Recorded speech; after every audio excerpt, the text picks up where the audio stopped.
नमस्कार मित्रांनो, कसे आहात? आनंदी, उत्साही, एनर्जेटिक. येस मित्रांनो, आपण बऱ्याच गोष्टी विचार करतो, हे करू ते करू, पण जो विचार करतो ते गोष्ट होणारच असं नाही, भलतंच काही होऊन जातो मित्रांनो.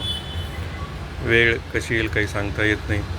म्हणून जे हातात आपलं काम आहे ते जर आपण जे समोर आहे तेच आपण पटकन करून टाकलं, जे इच्छा आहे ते करून टाकलं तर आपल्याला याचं काही नंतर दुःख होणार नाही.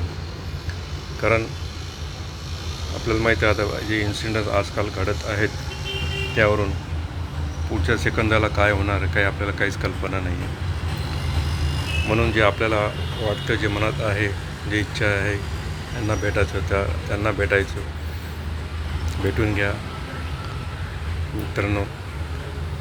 हेच जीवन एकदाच मिळतं आणि त्यामध्ये आपण छोटंसं आहे, बरेचसे काम आपल्याला करायचे असतात, पण जे समोर आहे आपल्याला जे पटापट आपण करू शकतो ते करून टाकायचं आणि बिनधास्त राहायचं. धन्यवाद.